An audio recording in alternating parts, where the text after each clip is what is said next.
J'ai décidé d'écrire Les Guerriers de l'eau parce que, comme tout bon auteur, je suis allé en dedans de moi-même chercher quelque chose qui me préoccupait beaucoup. Et évidemment, la question d'eau, c'est une préoccupation mondiale. Les guerres de l'avenir ne vont pas être pour le pétrole, elles vont être pour l'eau, parce qu'on peut vivre sans pétrole, mais personne ne peut vivre sans eau.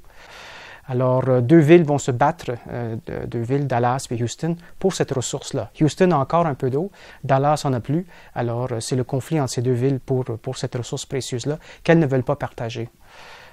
Alors, ces guerriers de l'eau, comparés aux guerriers de l'eau aujourd'hui, sont des méchants, tandis que les guerriers de l'eau aujourd'hui sont des bons.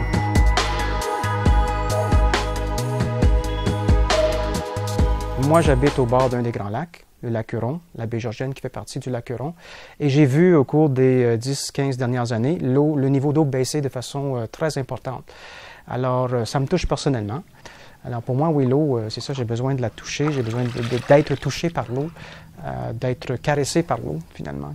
J'ai l'amour pour l'eau, puis quelque part, je pense que l'eau m'aime aussi.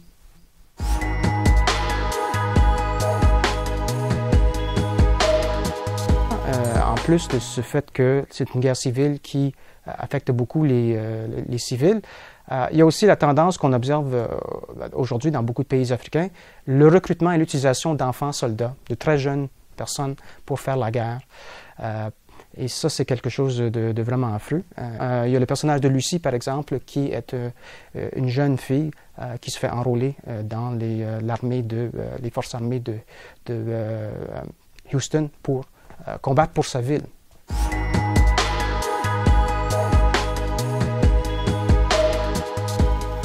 Victor, qui est le personnage principal du roman, c'est un jeune franco-torontois de 14 ans qui a eu une vie quand même assez choyée, mais qui là finit par se rendre dans une zone de guerre. Un peu malgré lui, finalement, il ne s'attendait pas à ça. Lucie, elle arrive à l'hôpital qui est géré par la mère de Victor, et c'est comme ça qu'il la rencontre. Mais cette fille est vraiment une fille très déterminée, très extraordinaire, et puis Victor va tomber en admiration pour cette fille-là, surtout. Plus tard, par exemple, ils vont se rencontrer à une autre époque, et puis c'est là où il va y avoir peut-être une suite à leur amitié. J'en dis pas plus que ça dans le moment, là, parce que ça sera peut-être pour plus tard.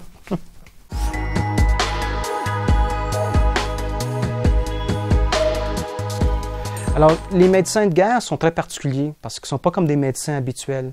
Ils sont là pour soigner des gens qui sont blessés par la guerre. Tandis qu'un médecin ordinaire soigne des malades. Et ce qui est très difficile pour un médecin de guerre, et je le montre dans le roman, c'est quand on arrive devant un groupe de blessés, et puis il faut faire des choix. À un moment donné, il faut les diviser en 3 groupes. Ceux qu'on peut sauver, mais pas tout de suite.